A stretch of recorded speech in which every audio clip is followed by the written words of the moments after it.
Hello everyone, I Samish Pale, lecturer in Mechanical Department, NIT Polytechnic Nagpur, welcome you all in the course that is Thermal Engineering having code 22337 of 3rd SEM Diploma in Mechanical Engineering student। तो अपन ने already अपना fourth chapter start किया था जो कि अपना था steam nozzle and steam turbine. इसके अपन ने ऑलरेडी 2 लेक्चर्स हो चुके हैं, जिसमें सबसे पहले लेक्चर में अपन ने स्टीम नोजल के बारे में पढ़ा था, देन सेकंड लेक्चर में स्टीम टरबाइन और उसका क्लासिफिकेशन देखा था। आज का अपना थर्ड लेक्चर है जिसमें अपन इम्पल्स और रिएक्शन टरबाइन के बारे में पढ़ने वाले हैं। आज के लेक्चर में अपन क्या पढ़ने वाले हैं, इम्पल्स टरबाइन और रिएक्शन टरबाइन के बारे में पढ़ने वाले हैं आज के वीडियो में। क्लियर है? तो आज के वीडियो से अपन क्या चीज़ सीखने वाले हैं वो एक बार देख लेते हैं। तो after watching this video the learner will be able to, आज के वीडियो से अपन क्या क्या चीज़ें सीखने वाले हैं। सबसे पहले था identify different parts of impulse and reaction turbine की अपन क्या करेंगे, डिफरेंट पार्ट्स आइडेंटिफाई करेंगे। आज के वीडियो में अपन सबसे पहले देखेंगे इम्पल्स टरबाइन के कौन से पार्ट्स होते हैं। Then next understand the construction of impulse and reaction turbine का अपन क्या करेंगे, कंस्ट्रक्शन पढ़ेंगे, किसका, इम्पल्स और रिएक्शन टरबाइन का। Then next explain the working of impulse and reaction turbine. आज के वीडियो देखने के बाद आप इम्पल्स और रिएक्शन टरबाइन की वर्किंग एक्सप्लेन कर पाएंगे। तो आज के वीडियो से ये आउटकम आपको मिलने वाले हैं। क्लियर है? देन नेक्स्ट अपना यूनिट आउटकम आज के वीडियो से जो अचीव होने वाला है वो देख लेते हैं। तो सबसे पहला जो यूनिट आउटकम आज के वीडियो से अचीव होने वाला है वो 4B अचीव होने वाला है, जो कि है determine thermal efficiency for the specified type of steam turbine for given condition. तो सबसे पहला यूनिट आउटकम जो अचीव होने वाला है वो अचीव होने वाला है आपका 4B। देन नेक्स्ट जो यूनिट आउटकम अचीव होने वाला है वो अचीव होने वाला आपका 4C, interpret the given types of steam cycle to estimate the efficiency in a steam power plant. तो ये 2 यूनिट आउटकम आज के वीडियो से आपके अचीव होने वाले हैं। क्लियर है? देन नेक्स्ट प्रोग्राम आउटकम जो आज के वीडियो से अचीव होगा वो प्रोग्राम आउटकम यहाँ पे गिवन है। सबसे पहला तो PO1 अचीव होने वाला है आज के से। PO1 जो है अपना क्या है, बेसिक नॉलेज। आज के वीडियो से आपका जो प्रोग्राम आउटकम जो अचीव होगा वो कौन सा अचीव होने वाला है, सबसे पहले तो बेसिक नॉलेज अचीव होने वाला है आज के वीडियो से। दैन सेकेंड है आपका PO2 that is discipline knowledge achieve होने वाला है जो mechanical. Then experimental and practices PO3। Then PO4 engineering tools. Then PO8 achieve होने वाला है individual and team work. PO9 achieve होने वाला है आपका communication. Then PO10 life long learning. और उसके बाद में जो अचीव होने वाला है वो अचीव होने वाला है आपका PSO3 that is program specific outcome, 3rd number का अचीव होने वाला है आज के वीडियो से। क्लियर है?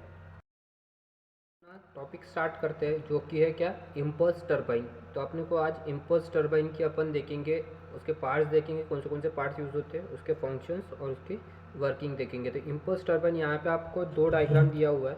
ये जो डायग्राम दिया हुआ है ये एक्चुअल इस तरीके से, ये जो डायग्राम है ये है आपका रोटर।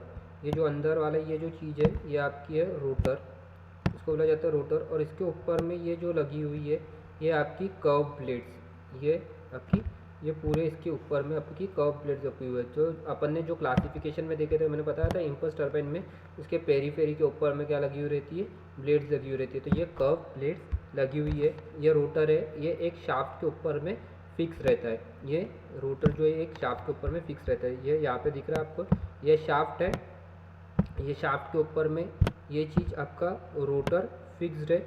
और ये इसके ऊपर में यहाँ पर ये जो लगे हुए हैं ये इसके साथ में ये आपके फिक्स्ड नोजल, ये चीज़ क्या आपकी, ये चीज़ आपकी फिक्स्ड नोजल। तो ये चीज़ आपकी यहाँ पर लगी हुई है, इसके ऊपर में फिक्स्ड नोजल लगे हुए हैं। तो ये डायग्राम है आपका किसका, इम्पल्स टरबाइन का। क्लियर है? समझ में आ गया इम्पल्स टरबाइन में क्या क्या कंपोनेंट है। सबसे पहले तो यहाँ पर लगा हुआ है शाफ्ट, शाफ्ट के ऊपर में लगा हुआ है आपका रोटर माउंटेड है, रोटर के ऊपर में लगी हुई है आपकी कर्व ब्लेड्स, रोटर के ऊपर में लगी हुई है कर्व ब्लेड्स। और उसके ऊपर में लगा हुआ है आपका एक क्या, फिक्स्ड नोजल। ये नोजल से आपकी स्टीम पास आएंगी, यहाँ से जाएंगी, ये जो दिख रहा है यहाँ से आपकी स्टीम जाएंगी, ये स्टीम आ रही है इसके ऊपर में और ये स्ट्राइक करेंगे किसके ऊपर में, ये यहाँ पे जो कर्व ब्लेड्स लगे हुए रहेंगे, ये वाली जो ब्लेड्स है इसके ऊपर में ये स्ट्राइक करेंगे। तो इम्पल्स टरबाइन कैसे वर्क करता है अपन, तो ये एक लाइन डायग्राम दिया हुआ है इम्पल्स टरबाइन का, जैसे कि मैंने बताया उसी तरीके से यहाँ पे देखिए ये सबसे पहले ये जो ग्रीन वाला जो दिख रहा है ये है अपना शाफ्ट, ये जो ग्रीन वाला है ये है अपना क्या शाफ्ट है। उसके बाद में ये जो है ये अपनी है मूविंग ब्लेड्स, ये क्या है मूविंग ब्लेड्स, ये दिख रहा है। ये जो कर्व ब्लेड है अगर इसको अपन फ्रंट व्यू देखेंगे तो इस तरीके से देखेंगे, साइड से देखेंगे तो ये इस तरीके से देखेंगे। ये अपनी मूविंग ब्लेड्स जो कि लगी हुई है अपने काय के ऊपर में, रोटर के ऊपर में। तो ये रेड कलर का जो ये लगा हुआ है ये जिसके ऊपर में लगी हुई है ये अपनी है रोटर। क्लियर है। तो कौन सा पार्ट है, सबसे पहला पार्ट है अपना शाफ्ट, सबसे पहला पार्ट है अपना कौन सा शाफ्ट। शाफ्ट के ऊपर में लगी हुई है क्या रोटर, शाफ्ट के ऊपर में लगा हुआ है अपना रोटर, और रोटर के ऊपर में लगी हुई है अपनी क्या मूविंग ब्लेड्स, रोटर के ऊपर में क्या लगा हुआ है अपना मूविंग ब्लेड्स। क्लियर है। तो समझ में आया। सबसे पहला अपना लगा हुआ है शाफ्ट, शाफ्ट के ऊपर में लगा हुआ अपना रोटर, रोटर के ऊपर में लगी हुई अपनी मूविंग ब्लेड्स, और मूविंग, और यहाँ पर एक लगा हुआ है कि अपना फिक्स्ड नोजल, ये क्या है फिक्स्ड नोजल। तो ये नोजल एक जगह पे अपनी जगह पे क्या होगा फिक्स्ड रहेगा। क्लियर है। तो ये हो गया अपने इम्पल्स टरबाइन के पार्ट्स। क्या रोटर, रोटर के ऊपर में लगा हुआ अपना शाफ्ट, शाफ्ट के ऊपर में लगा हुआ रोटर, रोटर के ऊपर में लगी हुई अपनी मूविंग ब्लेड्स, और एक क्या अपना एक फिक्स्ड नोजल है। तो ये यहाँ पर वही चीज़ बनाई गई है। ये देखो ये जो पहला वाला जो लाइन दिख रही है ये क्या आपकी फिक्स्ड नोजल, ये क्या आपका फिक्स्ड नोजल।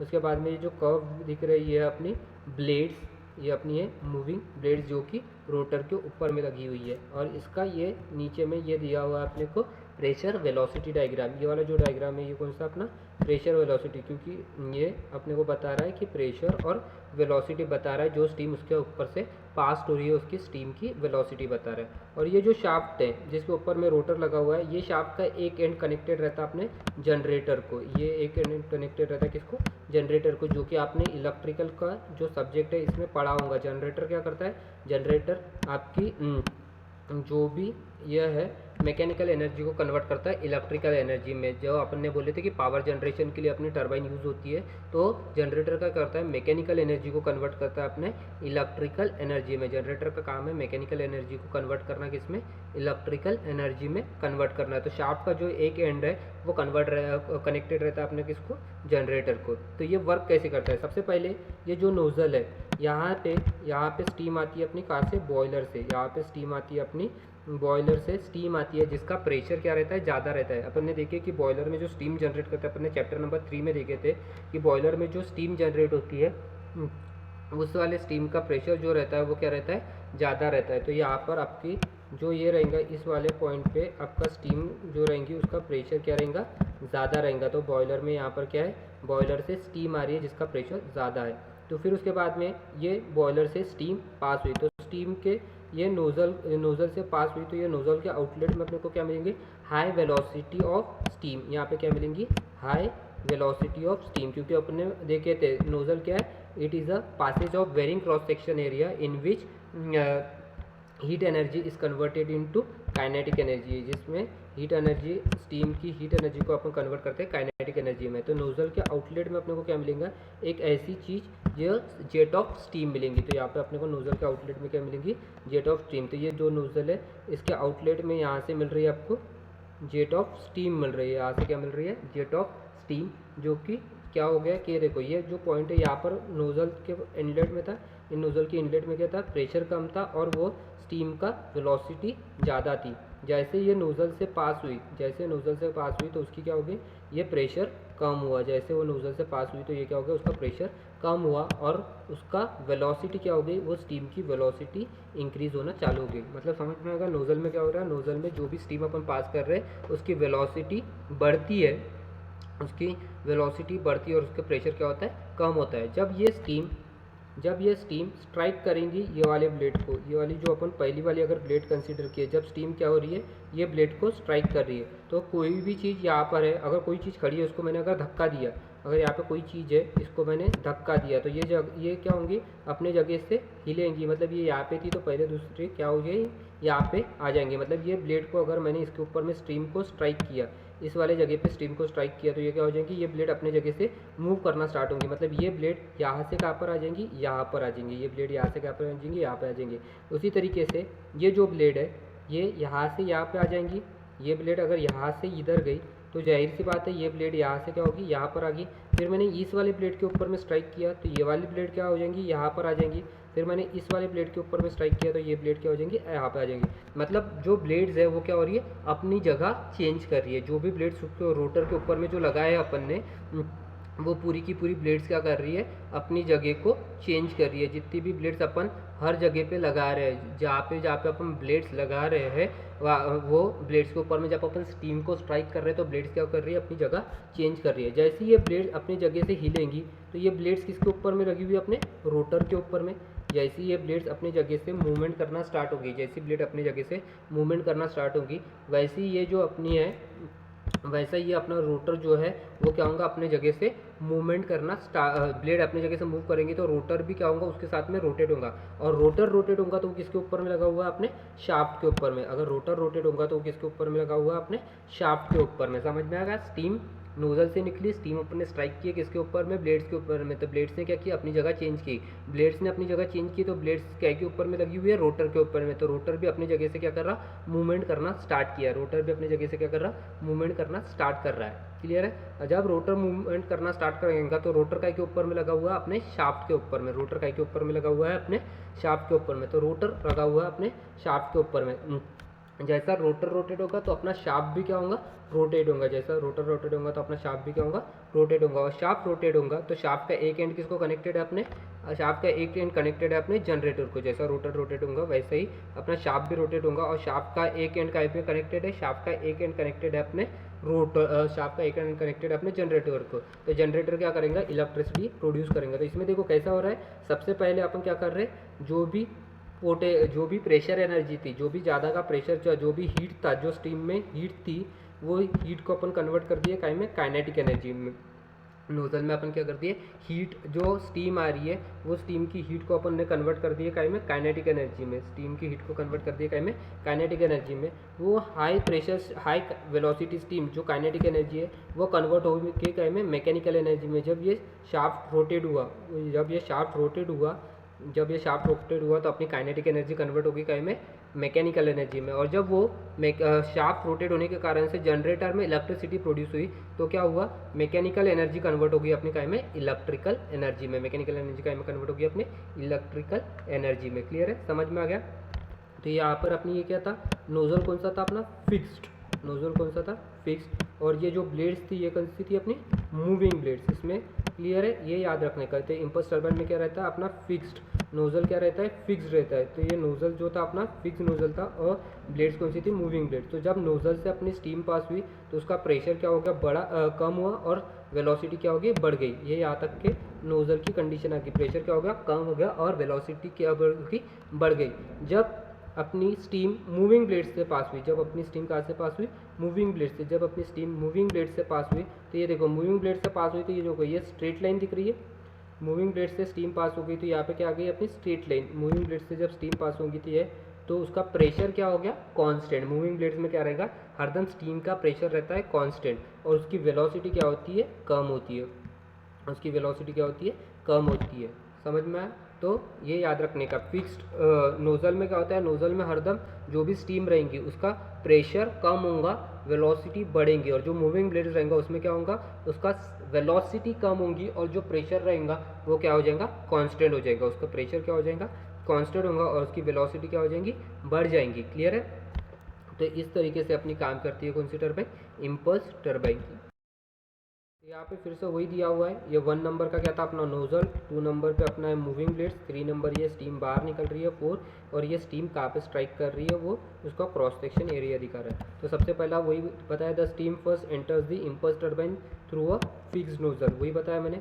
सबसे पहली स्टीम इम्पल्स टर्बाइन में कहाँ से जाती है, थ्रू फिक्स्ड नोजल। जो अपना नोजल जो है, जो फिक्स्ड नोजल है, वहाँ से क्या होती है, अपनी स्टीम जाती है कहाँ में, टर्बाइन के अंदर में, इम्पल्स टर्बाइन के अंदर में। And second point, the steam strike the blades that are free to rotate.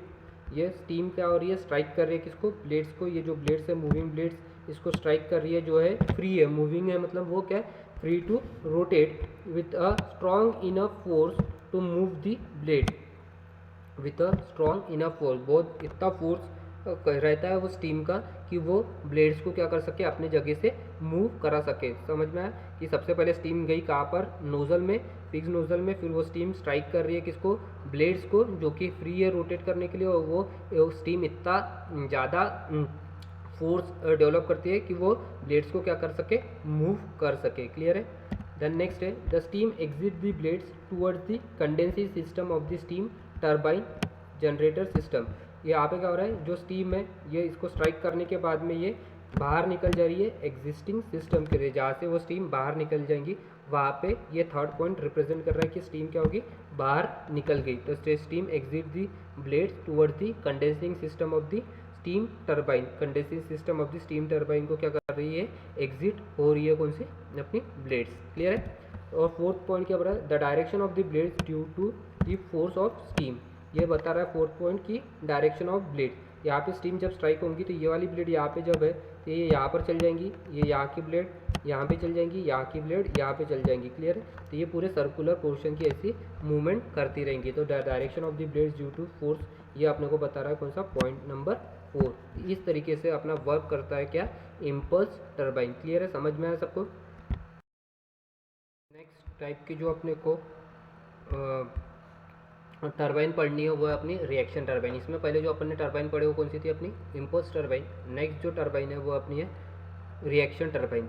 तो रिएक्शन टर्बाइन के सबसे पहले पार्ट देख लेते हैं। सबसे पहले ये है कि जो सर्कुलर है ये आपका है रोटर, वो रोटर, ये शाफ्ट है। सबसे पहले तो ये जो ग्रीन वाला दिख रहा है ये आपका शाफ्ट, शाफ्ट के ऊपर में रोटर लगा हुआ है। जैसे इम्पल्स टर्बाइन में था उसी तरीके से एक शाफ्ट है, शाफ्ट के ऊपर में आपका रोटर लगा हुआ है। वहाँ पर भी शाफ्ट के ऊपर में क्या था, आपका रोटर लगा हुआ था। उसके बाद में वो रोटर के ऊपर में अपनी क्या लगी हुई थी, मूविंग ब्लेड लगी हुई थी। यहाँ पर रोटर के ऊपर में मूविंग ब्लेड नहीं है, यहाँ पे रोटर के ऊपर में लगा हुआ है आपका नोज़ल। यहाँ पे रोटर के ऊपर में क्या लगा हुआ है, नोज़ल लगा हुआ है। क्लियर है, समझ में आ गया। तो इसमें सबसे पहला पार्ट कौन सा है, रिएक्शन टर्बाइन में शाफ्ट, शाफ्ट के बाद में लगा हुआ है अपना रोटर, शाफ्ट के ऊपर में लगा हुआ है रोटर, और रोटर को कनेक्टेड, वो शाफ्ट को कनेक्टेड है आपका क्या, नोज़ल। शाफ्ट को कनेक्टेड क्या है, नोज़ल, जो कि रोटेटिंग नोज़ल है। और उसके बाद में यहाँ पर जो रिएक्शन टर्बाइन रहेंगे उसमें एक रहती है आपकी फिक्स ब्लेड। ये जो स्टेशनरी दिया हुआ है ये आपकी फिक्स ब्लेड, ये जो स्टेशनरी दिया हुआ है ये कौन सी ब्लेड है, अपनी फिक्स ब्लेड। और उसके बाद में है आपकी कौन सी, मूविंग ब्लेड। उसके बाद में आपकी मूविंग ब्लेड, यहाँ पे है अपनी फिक्स ब्लेड। क्लियर है। तो सबसे पहले यहाँ पे, और ये जो शाफ्ट का एक एंड है वो कनेक्टेड है आपको कह के, वो शाफ्ट का एक एंड है कनेक्टेड अपना जनरेटर को, जो कि इलेक्ट्रिसिटी प्रोड्यूस करेंगी। तो अभी क्या होगा, जैसा बॉयलर से जब स्टीम आएंगी, जैसा बॉयलर से क्या होंगी, स्टीम आएंगी, तो स्टीम आने के कारण से स्टीम क्या होंगी, ये नोज़ल के दो आउटलेट है, एक इधर साइड से निकलेंगी स्टीम और दूसरी इधर साइड से निकलेंगी। क्लियर है। तो यहाँ पे नोज़ल से जैसे स्टीम आएंगी तो ये क्या होगा, स्टीम यहाँ पे निकलेंगी, और इसके आगे में लगे हुए आपकी क्या, ब्लेड्स, इसके आगे में लगे हुए ब्लेड्स। जैसे ये ब्लेड्स, ये स्टीम आई और ये ब्लेड्स को स्ट्राइक करी, तो ब्लेड्स कौन सी, अपनी पहली लगी हुई है अपनी फिक्स ब्लेड, तो ये ब्लेड अपनी जगह से मूव नहीं होंगी। ये ब्लेड्स को जैसा स्ट्राइक करेंगे फिक्स होने के कारण से ये क्या होंगी, अपनी जगह से मूव नहीं होंगी। मूव नहीं होंगी तो ये जो ब्लेड्स है ये बैक प्रेशर जनरेट करेंगी। मूव नहीं होने के कारण से ये स्टीम क्या करेंगी, आपका बैक प्रेशर जनरेट करेंगे, और ब्लैक प्रेशर जनरेट करने के कारण से ये जो नोज़ल है ये इस डायरेक्शन में, उल्टी डायरेक्शन में मूव करना स्टार्ट होगा। उसी तरीके से यहाँ पर भी अपनी क्या लगी रहेंगी, ब्लेड लगी रहेंगी फिक्स ब्लेड। तो ये भी स्टीम क्या करेंगी, यहाँ पे स्ट्राइक होने के बाद में ये आगे नहीं मूव करेंगी और या बैक प्रेशर जनरेट करेंगी, तो ये नोज़ल होंगे यहाँ साइड मूव। तो इस तरीके से अपना नोज़ल क्या हो रहा है, मूव होना स्टार्ट कर रहा है। ये रोटेट होगा नोज़ल, ये इधर आएगा और ये वाला नोज़ल इधर जाएगा। ये लगा हुआ है किसके ऊपर में, शाफ्ट के ऊपर में। तो नोज़ल रोटेट होने के कारण से क्या होगा, अपना जो शाफ्ट है वो भी क्या होगा, रोटेट होगा। नोज़ल रोटेट होने के कारण से क्या होगा, अपना जो शाफ्ट रहेगा वो शाफ्ट भी क्या होगा, रोटेट होना स्टार्ट करेगा। और शाफ्ट रोटेट होगा तो ये क्या होगा, शाफ्ट कनेक्टेड है अपना जनरेटर को, तो जनरेटर प्रोड्यूस करेगा अपना क्या, इलेक्ट्रिसिटी। क्लियर है। तो इसमें देखो होता क्या है, यहाँ पे देखो सबसे पहले तो यहाँ पे स्टीम आएंगी, स्टीम आई, स्टीम गई कहाँ पर, अपने स्टीम गई अपने इसमें। तो इसमें फिक्स ब्लेड में क्या हो रहा है, फिक्स ब्लेड में जैसी स्टीम गई वैसे ही यहाँ पे क्या हो रहा है, प्रेशर कम हो रहा है। यहाँ तक कि देखो स्टीम फिक्स ब्लेड में क्या हो रहा है, जैसी फिक्स ब्लेड, ये स्टेशर जहाँ पे लगा है, जहाँ पे फिक्स ब्लेड में ये स्टीम जाएंगे तो यहाँ पे क्या हो रहा है, अपना जो ब्लेड जो प्रेशर है स्टीम का, वो प्रेशर क्या होगा, कम होगा। ये फिक्स ब्लेड में अपना जैसी जैसी स्टीम जाएंगी वो प्रेशर क्या होगा, कम होगा। और फिक्स ब्लेड में, फिक्स ब्लेड एक्ट करते हैं अपना स्टेशनरी नोज़ल। इसमें फिक्स ब्लेड एक्ट करती है स्टेशनरी व्हीकल, तो यहाँ पे क्या होंगी उसकी वेलोसिटी बढ़ेंगी। फिक्स ब्लेड में यहाँ पे क्या हो जाएगा आपकी वेलोसिटी इंक्रीज होंगी और यहाँ पे उसका प्रेशर क्या होगा डिक्रीज होगा। तो ये फिक्स ब्लेड में क्या हो रहा है, इसका प्रेशर डिक्रीज हो रहा है, प्रेशर क्या हो रहा है डिक्रीज हो रहा है और उसकी वेलोसिटी बढ़ रही है। क्लियर है। तो जैसी स्टीम नोजल से निकली रोटेटिंग नोजल से, तो वो स्ट्राइक कर रही है किसके ऊपर में, फिक्स ब्लेड के ऊपर में, और जैसी फिक्स ब्लेड के ऊपर में नोजल फिक्स ब्लेड के ऊपर में स्टीम स्ट्राइक हो गई, तो फिक्स ब्लेड में क्या होगा उसका प्रेशर, वो स्टीम का प्रेशर क्या होगा कम होगा, उस स्टीम का प्रेशर कम होगा और उस स्टीम की वेलोसिटी क्या हो जाएगी इंक्रीज हो जाएगी। जैसे ही वो स्ट्राइक करेगा किसको, फिक्स ब्लेड को, तो वैसे वो स्टीम का प्रेशर कम होगा और उसकी वेलोसिटी बढ़ जाएगी।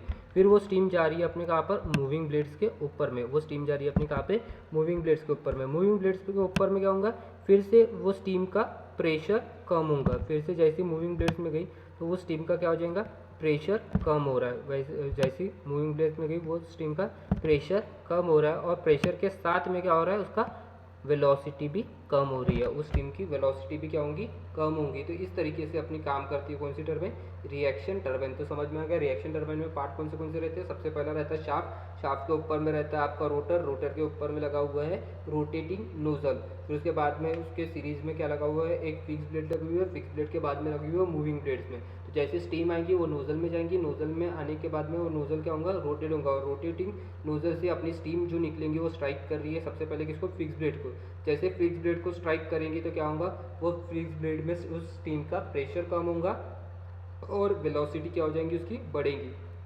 फिर वो स्टीम जा रही है कहाँ पर, मूविंग ब्लेड्स में, जैसे ही वो मूविंग ब्लेड्स में गई तो उसका क्या हो जाएगा, उसका प्रेशर फिर से कम हो जाएगा और उसकी वेलोसिटी भी क्या हो जाएंगी कम हो जाएंगी। और नोजल रोटेट होने के कारण से नोजल लगा हुआ है किसके ऊपर में, अपने शाफ्ट के ऊपर में, नोजल का के ऊपर में लगा हुआ है शाफ्ट के ऊपर में, तो शाफ्ट भी क्या होगा अपना रोटेट होगा। शाफ्ट का एक एंड कनेक्टेड है किसको, अपने शाफ्ट का एक एंड कनेक्टेड है अपने जनरेटर को, तो जैसा शाफ्ट रोटेट होगा तो जनरेटर क्या करेगा, वो शाफ्ट रोटेट होने के कारण से इलेक्ट्रिसिटी प्रोड्यूस होगा। तो इस तरीके से अपनी रिएक्शन टर्बाइन काम करती है। क्लियर है। तो देखते हैं वर्किंग अपन ने जो पढ़े वही चीज़ एप्लीक की है। सबसे पहले क्या है, reaction turbine has a row of fix blade, सबसे पहले बताया मैंने कि रो ऑफ फिक्स ब्लेड रहेंगी रिएक्शन टर्बाइन में, alternating with row of moving blade, और उसके बाद में लगा हुआ रहेगा क्या, मूविंग ब्लेड। सबसे पहले लगी हुई रहेंगी फिक्स ब्लेड, रिएक्शन टर्बाइन में सबसे पहले क्या लगा हुआ रहेगा फिक्स ब्लेड और उसके बाद में लगा हुआ रहेगा मूविंग ब्लेड, वही चीज़ अपन ने देखे। फिर उसके बाद में the steam first expand in fix blade, steam क्या होंगी सबसे पहले एक्सपांड होंगी, एक्सपांड होना है मतलब उसका प्रेशर क्या होगा कम हो रहा है। The steam first expand in steam blade where it gain some velocity as it drop its pressure, उसमें क्या हो रहा है वही बताया मैंने, फिक्स ब्लेड में वो स्टीम एक्सपांड होंगी और एक्सपांड होने के कारण से क्या होगा उसकी वेलोसिटी बढ़ेंगी, उस फिक्स ब्लेड में उसकी क्या हो रही है वेलोसिटी बढ़ रही है और उसका ड्रॉप इन प्रेशर, और प्रेशर में क्या हो रहा है ड्रॉप हो रहा है। क्लियर है। देन एंटर्स दी मूविंग ब्लेड, वो फिक्स ब्लेड से निकलने के बाद में स्टीम कहाँ जा रही है मूविंग ब्लेड्स में, where is direction of flow is change, उसमें डायरेक्शन ऑफ फ्लो क्या हो जाता है उसका चेंज होता है, thus producing an impulse force on the moving blade, उसके कारण से क्या होता है इम्पल्सिव फोर्स डेवलप होता है किसके ऊपर में, मूविंग ब्लेड्स के ऊपर में। जब स्टीम फिक्स ब्लेड से जाती है मूविंग ब्लेड्स में तो उसका डायरेक्शन चेंज होता है और डायरेक्शन चेंज होने के कारण से क्या होता है इम्पल्सिव फोर्स जनरेट हो रहता है और वो एक्ट करता है किसके ऊपर में, मूविंग ब्लेड्स के ऊपर में।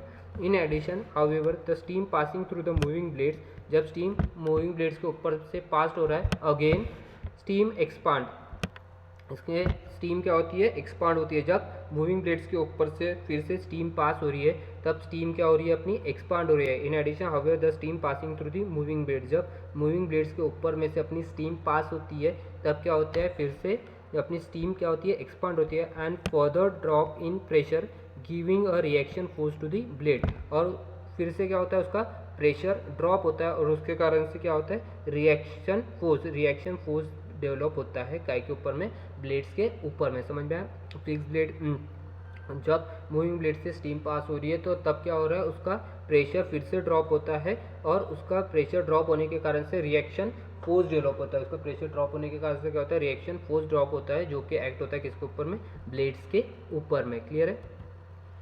दिस सीक्वेंस इज रिपीटेड, ये जो सीक्वेंस है रिपीट हो रहा है as this steam passes through additional row of fixed and moving blade.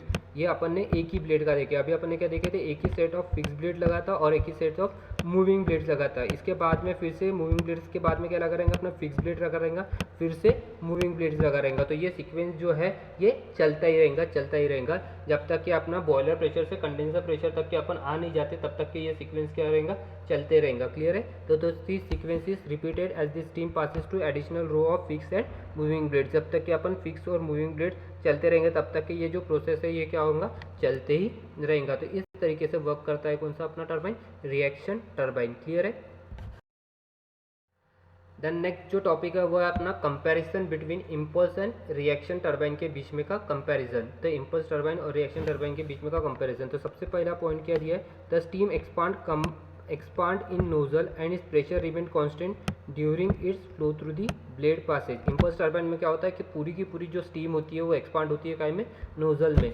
In the steam completely expand in nozzle. Impulse turbine में पूरी की पूरी स्टीम कहाँ पे एक्सपांड होती है, नोजल के अंदर में एक्सपांड होती है। और जब वो मूविंग ब्लेड्स के ऊपर में पास होती है तो वो उसका प्रेशर क्या रहता है, रिमेन कांस्टेंट। इसमें the steam expand partially in nozzle. जब स्टीम रिएक्शन में पार्शियली नोजल में एक्सपांड होती है और and further expansion takes place in rotor blade. और बाद का जो एक्सपांशन होता है वो होता है आपका काय में, एक बाद का पूरा जो एक्सपांशन है वो होता है रोटर ब्लेड्स में। इम्पल्स टरबाइन में पूरा का पूरा एक्सपांशन होता है नोजल में, वेरएज रिएक्शन टरबाइन में क्या होता है कि कुछ जो एक्सपांशन रहता है वो होता है आपका काय में, वो कुछ एक्सपांशन होता है आपका नोजल में और कुछ एक्सपांशन होता है आपके रोटर ब्लेड्स में। क्लियर है। देन नेक्स्ट है the relative velocity of steam passing over the blades remain constant in the absence of friction. जो भी वेलोसिटी है स्टीम की, जो वेलोसिटी है स्टीम की वो कांस्टेंट रहती है कब, ब्लेड्स के ऊपर में, in the absence of friction. जो फ्रिक्शन नहीं रहता, जहाँ पर फ्रिक्शन नहीं होता तो वहाँ पर इम्पल्स टरबाइन में रिलेटिव जो वेलोसिटी है वो ब्लेड्स के ऊपर में क्या रहती है आपकी, कांस्टेंट रहती है, ब्लेड्स के ऊपर में कांस्टेंट रहती है। Where the relative velocity of steam passing over the blade increases as the steam expand while passing over the blades. जब ब्लेड्स के ऊपर में से अपनी स्टीम पास होती है रिएक्शन टरबाइन में तो उसकी वेलोसिटी क्या होती है, बढ़ती है। जबकि इम्पल्स टरबाइन में क्या रहती है, कांस्टेंट रहती है। इम्पल्स टरबाइन में ब्लेड्स के ऊपर में जो अपनी वेलोसिटी रहती है वो कांस्टेंट रहती है, जबकि रिएक्शन टरबाइन में वो ब्लेड्स के ऊपर में जब पास होती है वो तब क्या होती है, वो बढ़ती इंक्रीज होती है।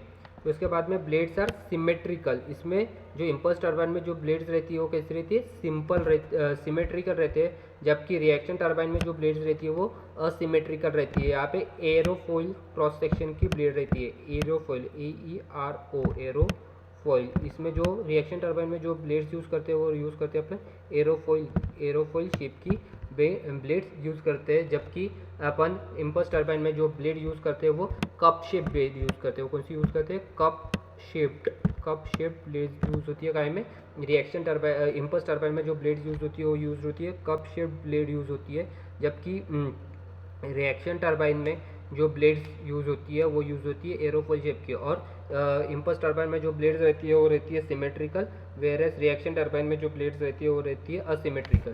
तो इसके बाद में the pressure on both end of moving blades is same. इसमें जो दोनों साइड रहते हैं, दोनों साइड जो ब्लेड्स के दोनों साइड रहते हैं उसमें जो प्रेशर रहता है वो सेम रहता है। और इसमें रिएक्शन टरबाइन में जो ब्लेड्स के ऊपर का जो प्रेशर रहता है वो डिफरेंट रहता है। क्लियर है। इम्पल्स टरबाइन में जो ब्लेड्स के दोनों साइड के ऊपर का जो प्रेशर है वो सेम रहता है, जबकि रिएक्शन टरबाइन में जो ब्लेड्स का दोनों साइड का जो प्रेशर रहता है वो डिफरेंट रहता है। उसके बाद में for same power develop as pressure drop is more the number of stages required are less. Same power develop के लिए क्या होता है कि इसमें जो ये रहेगा नंबर ऑफ स्टेजेस इसमें कम लगती है। इम्पल्स टरबाइन में जो नंबर ऑफ स्टेजेस रहती है वो कम लगती है, जबकि रिएक्शन टरबाइन में नंबर ऑफ स्टेजेस ज़्यादा लगती है। उसके बाद में the blade efficiency curve is less flat. इसमें जो ब्लेड रहती है इम्पल्स टरबाइन में वो लेस फ्लैट रहती है, जबकि अपना रिएक्शन टरबाइन जो उसमें जो ब्लेड्स रहती है वो ज़्यादा फ्लैट रहती है। क्लियर है। इम्पल्स टरबाइन में जो ब्लेड्स रहती है वो कम फ्लैट रहती है, जबकि रिएक्शन टरबाइन में जो ब्लेड्स रहती है वो ज़्यादा फ्लैट रहती है। उसके बाद में the steam velocity is very high and therefore the speed of the turbine is high. Impulse turbine में जो स्टीम की वेलोसिटी रहती है वो ज़्यादा रहती है, इसलिए उसकी वेलोसिटी भी उस टरबाइन की स्पीड भी क्या रहती है, ज़्यादा रहती है। The steam velocity is not very high and therefore the speed of turbine is low. इसमें स्पीड ऑफ टरबाइन क्या रहती है, कम रहती है, अपनी स्पीड ऑफ टर्बाइन, इसमें रिएक्शन टर्बाइन में जो स्पीड ऑफ टर्बाइन है वो क्या है, कम है, जबकि स्पीड ऑफ टर्बाइन अपना इम्पल्स टर्बाइन में क्या रहती है, ज़्यादा रहती है। इम्पल्स टर्बाइन की जो स्पीड रहती है वो ज़्यादा रहती है, जबकि रिएक्शन टर्बाइन की जो स्पीड रहती है वो क्या रहती है, कम रहती है। क्लियर है, समझ में आ गया। Let us revised what we have learn today. आज अपन ने क्या क्या पढ़े वो एक बार फिर से देख लेते हैं। तो सबसे पहले अपन ने देखे कि इम्पल्स टर्बाइन के डिफरेंट पार्ट्स देखे, डिफरेंट पार्ट्स ऑफ इम्पल्स और रिएक्शन टर्बाइन के डिफरेंट पार्ट्स देखे। उसके बाद में कंस्ट्रक्शन और पढ़े अपन ने इम्पल्स और रिएक्शन टर्बाइन का, और उसके बाद में लास्टली अपन ने वर्किंग देखे किसका, इम्पल्स और रिएक्शन टर्बाइन का। तो आज के वीडियो में अपन ने क्या क्या पढ़े, सबसे पहले तो डिफरेंट पार्ट्स ऑफ इम्पल्स और रिएक्शन टर्बाइन के डिफरेंट पार्ट्स देखे अपन ने, कौन से पार्ट्स होते हैं इम्पल्स और रिएक्शन टर्बाइन के। उसके बाद में अपन ने देखे construction of impulse and reaction turbine. उसके बाद में अपन ने पढ़े वर्किंग ऑफ इम्पल्स और रिएक्शन टर्बाइन, और लास्टली डिफरेंस बिटवीन इम्पल्स और रिएक्शन टर्बाइन। आज के वीडियो से जो यूनिट आउटकम अचीव हो रहा है वो अचीव हो रहा है अपना कौन सा, 4B और 4C। तो आज के वीडियो से जो अपना यूनिट आउटकम अचीव हो रहा है कौन सा अचीव हो रहा है, 4B और 4C। आज के वीडियो से अपना यूनिट आउटकम अचीव हो रहा है। क्लियर है। देन नेक्स्ट है प्रोग्राम आउटकम जो अचीव हो रहे हैं वो यहाँ पर टेबल में दिए हुए आपको। जो भी प्रोग्राम आउटकम आज के वीडियो से अचीव हो रहे हैं वो आपको टेबल में दिया हुआ है। तो जिसके आगे में ठीक है वो प्रोग्राम आउटकम आज के वीडियो से अपने क्या हो रहे हैं, अचीव हो रहा है। क्लियर है। तो आज के वीडियो से रिलेटेड ये कुछ क्वेश्चंस है जो MSBT में पूछे जाते हैं। तो सबसे पहला क्वेश्चन है, explain construction and working of impulse turbine by using pressure and velocity variation diagram. तो आपको जो डायग्राम दिया है इस वाले वीडियो में, जो अपन ने डायग्राम बनाए थे, वो डायग्राम के ऊपर का आपको क्या करना है, प्रेशर वेलोसिटी डायग्राम बना रहा हो, और डायग्राम बना के आपको इम्पल्स टर्बाइन की आपको वर्किंग एक्सप्लेन करना है। उसके बाद में सेकंड इसमें आपको रिएक्शन टर्बाइन की वर्किंग एक्सप्लेन करना है, और थर्ड क्वेश्चन है इम्पल्स और रिएक्शन टर्बाइन का डिफरेंस बिटवीन आपको एक्सप्लेन करना है। क्लियर है। तो आज के वीडियो से रिलेटेड ये क्वेश्चन MSBT में हरदम पूछे जाते हैं। क्लियर है। So thank you everyone. अगर किसी को भी कुछ भी डाउट है आज के वीडियो से रिलेटेड, यहाँ पे मेरी वाली कॉन्टैक्ट डिटेल्स दिया हुआ है, आप इस कॉन्टैक्ट डिटेल्स पे मुझे कभी भी कुछ भी डाउट रहा तो आप मुझे पूछ सकते हैं। So thank you everyone and happy learning. So thank you.